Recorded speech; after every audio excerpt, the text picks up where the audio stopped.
Welcome back to The Explainer. Today, we're jumping straight into a truly dark philosophical deep dive.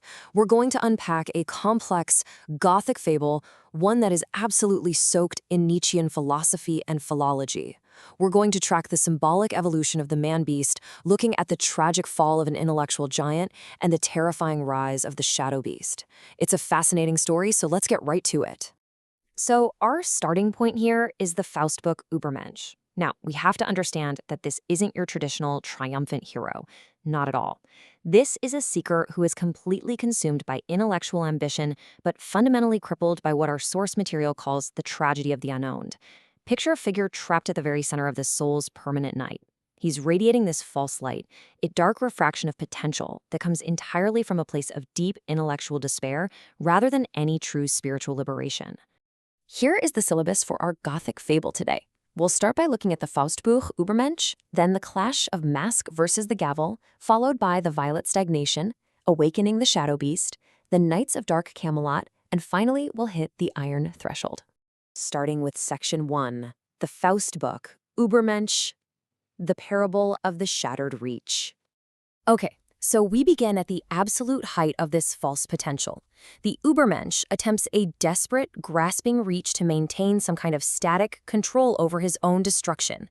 It's really the perfect illustration of the Pharisee's paradox. He's trying to hoard his final moment, to own it, but this gesture isn't a show of strength. It's quite literally a sickness of the will. And the dark zeitgeist, which manifests physically as the crow, is just no longer willing to wait for a choice to be made. It shatters the terrifying silence. That desperate reach by the seeker, it doesn't grant him control. It actually seals his ultimate sentence.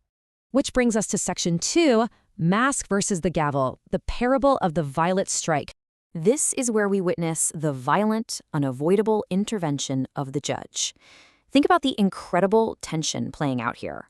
On one hand, you have the pale mask, wielded by the crow and fueled entirely by the cynical knowledge of failed architects. And crashing down against it is the violet gavel, carrying this just immense spiritual weight. When the crow strikes that mask against the descending gavel, it acts as a catalyst.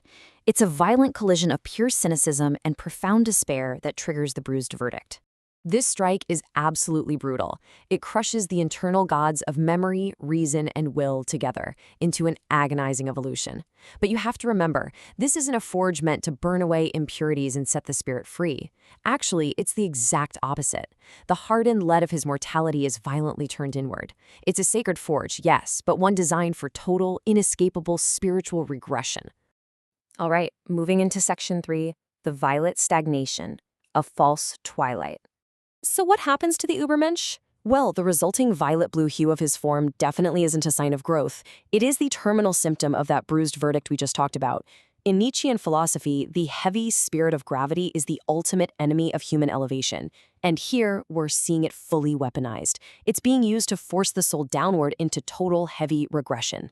That violet glow is quite literally the ultimate symbol of spiritual stagnation.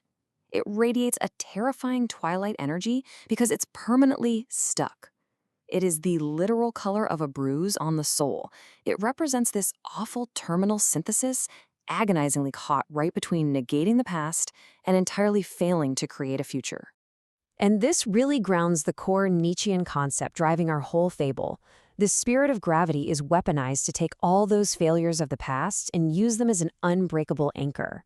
The individual is permanently locked out of evolving. They are denied the spirit of becoming and forced into an agonizing, permanent regression. Now let's look at Section 4, Awakening the Shadow Beast. The Parable of the Man-Beast's Awakening. All that internal regression, it now bursts into physical reality. Contrast his original intellectual ambition with this tragic new state. The original Faustbuch Übermensch, as flawed as he was, radiated a dark potential. He was trapped in solitary despair, but there was ambition there. But as the newly formed man-beast, all that dynamic potential is just gone. It's replaced by pure feral survival. He's no longer reaching for abstract control. Instead, he actively stalks the evolving potential in others, desperately seeking to drag any rising soul back down into the mud of the herd. And you have to imagine this happening beneath a dark, fractured halo, where the jagged arrows of a stopping clock are spinning in reverse. His eyes ignite with this piercing crimson-red glow. It reveals the sheer horror of his own godless survival. Think about the psychological weight of this for a second. He successfully murdered God to achieve ultimate philosophical liberation, only to find out that being his own supreme judge is an unbearable, crushing crimson burden. Which leads us to Section 5, Knights of Dark Camelot, the institutional knight. This is where the tragedy explodes from a personal level to a massive institutional scale. You see, the Faustbuch Übermensch began as an isolated philosophical tragedy of the mind. But the inquisitorial Knights of Dark Camelot, they represent something entirely different. They take that solitary despair and weaponize it, turning it into systemic dogma.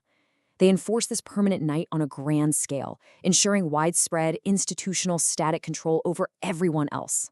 And our man-beast has evolved right along with it. He's gone from just a sentinel of resentment lurking in the shadows to becoming the literal high priest of physical decay. He is the ultimate enforcer for this dark system now, an internal atavism made flesh. He's a terrifying, living throwback to our most regressive instincts, actively serving the systemic dogma of Dark Camelot. Finally, we reach Section 6, the Iron Threshold, the parable of the Crimson Sentinel. We have finally arrived at the tragic end of the line. Just compare his dynamic, ambitious beginning to this entirely entombed, permanent state of spiritual death. The original seeker stood at the center of convergence, radiating chaotic energy. But now, stationed at the Iron Threshold, the man-beast's violet-blue form has just become a stagnant monument to permanence in a decaying world. He's transformed into a living leaden box. And this, right here, is the ultimate tragedy of stagnation. The vibrant, chaotic, absolutely necessary process of self-overcoming, the true spirit of becoming, is completely locked away.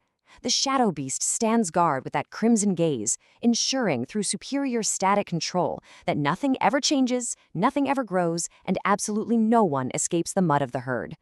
Before we wrap up this explainer, I want to leave you with a terrifying silence to ponder for yourself. Which master does your own will actually serve? When you look at your own intellectual and spiritual ambitions, are you constantly reaching forward, honoring the spirit of becoming? Or have you let the heavy spirit of gravity turn your past failures into an iron threshold? And are you guarding it right now with your own crimson burden? It's a really heavy question, but as this dark parable shows us, it is quite literally the most vital choice we face. Thanks so much for joining me on this deep dive into the Violet Verdict. Keep learning and always keep asking the hard questions.